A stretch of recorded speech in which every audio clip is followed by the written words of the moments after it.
agrupación, descansen. ¡Arre!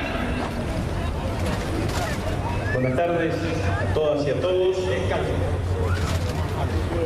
Señor jefe de Gabinete de Ministros, contador Aníbal Fernández, señor ministro de Salud, doctor Daniel Goyán, señor jefe del Estado Mayor del Ejército Argentino, teniente general Ricardo Fundo, señor jefe del Estado Mayor de la Fuerza Aérea Argentina, brigadier Mario Callejo, señor jefe del Estado Mayor de la Armada Argentina, almirante Gastón Erice, el resto de las autoridades civiles, militares, y a todos los argentinos que hoy aquí en Tecnópolis nos están acompañando en este 17 de agosto. Desde que asumí el Ministerio de Defensa por decisión de la Presidenta de la Nación, nos ocupamos de que los 17 de agosto, fecha en que recordamos los argentinos al padre de la patria, se realizasen en distintos lugares de nuestra Argentina. Así, el 17 de agosto del año 2013 estuvimos en la provincia de Mendoza, al año siguiente en la provincia de San Juan y hoy estamos aquí en la provincia de Buenos Aires. La provincia de Buenos Aires, y eligiendo hacer este homenaje al general José de San Martín aquí en Tecnópolis. Quisimos simbólicamente tratar de juntar en algún lugar lo mejor de nuestra historia, lo mejor de nuestro pasado, con esta invitación a soñar el futuro que es esta muestra de Tecnópolis. Sin duda, cuando uno recorre las páginas de nuestra historia encuentra la figura señera de José de San Martín, el personaje y el patriota más reconocido unánimemente por todos. Esa denominación de padre de la patria no es solamente una denominación, es el reconocimiento a quien representa o simboliza los esfuerzos de aquellos patriotas de aquellos primeros años de nuestra nación que permitieron concretar finalmente lo que hoy es nuestra Argentina.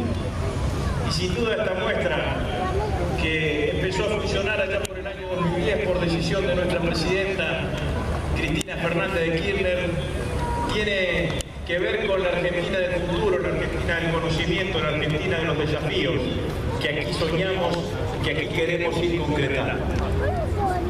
San Martín expresa además los valores que hoy tiene la política de defensa de nuestro país. Sin duda, su herencia latinoamericanista, su lanzarse detrás de la liberación de Chile y de Perú, derrama hoy en las políticas de integración latinoamericana que lleva adelante nuestro país. El 5 de noviembre de este año se van a recordar, se van a cumplir 10 años en el que allí en Mar del Plata el expresidente Kirchner, el presidente Lula, el expresidente Chávez, junto con otros presidentes latinoamericanos, empezaron a marcar un camino de integración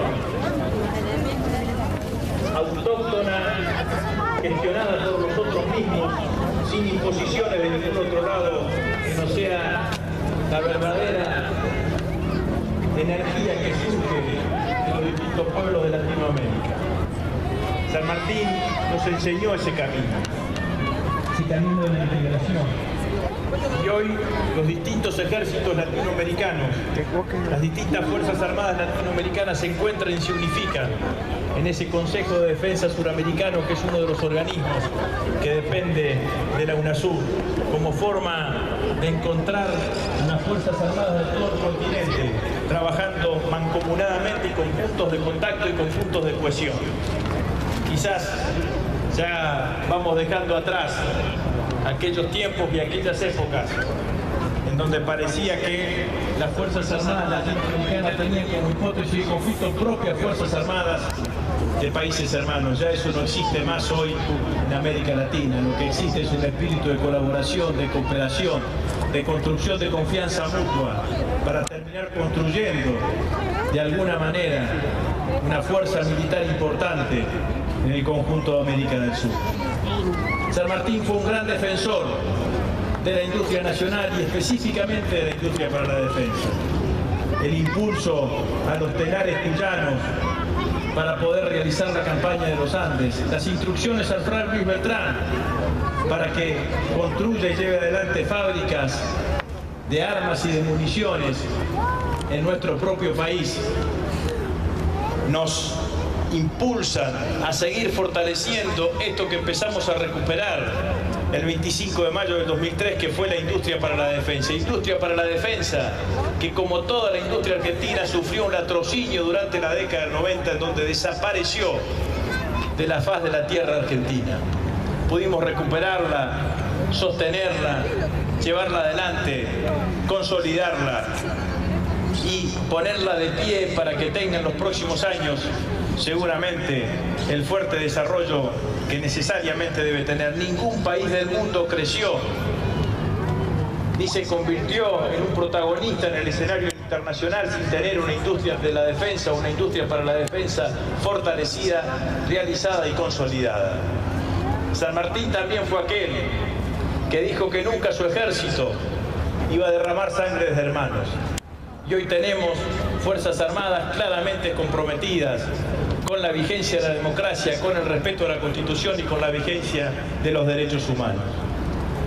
Ese ideario de San Martín es el ideario que está presente en la política de defensa que ha diseñado la Presidenta de la Nación y que nosotros llevamos adelante, tratamos de cumplir y tratamos fundamentalmente de honrar permanentemente.